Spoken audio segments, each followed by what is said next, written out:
আসসালামু আলাইকুম রহমতুল্লাহি ওয়া বারাকাতুহু। সুপ্রিয় বন্ধুগণ, আশা করি আল্লাহ তাআলার অশেষ রহমতে সবাই ভালো আছেন। তাই অনেকজন মনে করে প্রথম কাস্টমার অথবা দিনের শুরুতে অথবা সকাল বলেন অথবা বিকেল বেলায় বলেন, দোকান খোলার পরে ব্যবসা প্রতিষ্ঠানে যাওয়ার পরে প্রথম কাস্টমার শুরুতে বাকি দিলে নাকি এটা বলে কুলক্ষণ, এটা অলক্ষণের চিহ্ন বলে, এটা দ্বারা বলে অশুভ হয়, এটা দ্বারা বলে অমঙ্গল হয়। আচ্ছা, প্রথম কাস্টমার অথবা শুরুতে বাকি দিলে তাকে ফিরিয়ে দিলে এটার সাথে আসলে মঙ্গল অমঙ্গলের কি সম্পর্ক, এটা আমার বুঝে আসে না।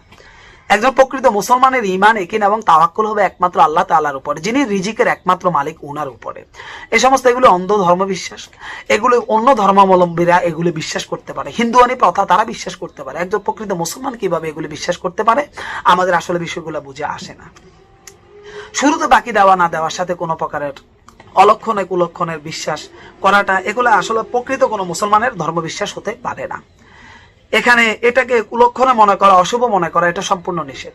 সুনানে আবু দাউদের 3910 নং হাদিসের মধ্যে আব্দুল্লাহ ইবনে মাসউদ থেকে বর্ণিত, নবী করিম সাল্লাল্লাহু আলাইহি ওয়াসাল্লাম বলেন, কোন বিষয়কে অলক্ষণে কুলক্ষণে মঙ্গল অমঙ্গল বিপদ ভালো মন্দ ব্যাপারে কোন বিষয়ের সাথে বিশ্বাস করাটা এটা সম্পূর্ণ শিরকি আকীদা। রাসূল আকরাম সাল্লাল্লাহু আলাইহি ওয়াসাল্লাম ভালো হোক মন্দ হোক, আপনাকে উপকার পৌঁছাক অথবা অপকার পৌঁছাক, একমাত্র আল্লাহ পাক রব্বুল আলামিন, আল্লাহ জাল্লা শানুর পক্ষ থেকেই পৌঁছবে।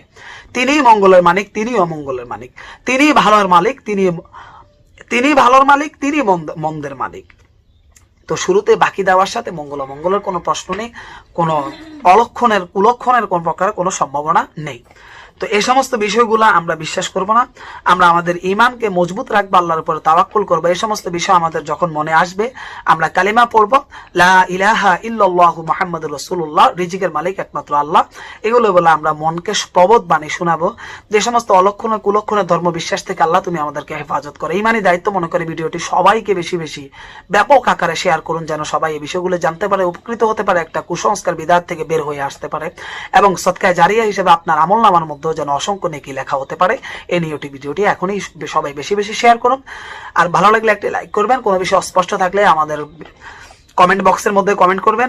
আপনাদের প্রত্যেকটি গুরুত্বপূর্ণ কমেন্টে যথাসাধ্য উত্তর দেওয়ার চেষ্টা করা হবে ইনশাল্লাহ।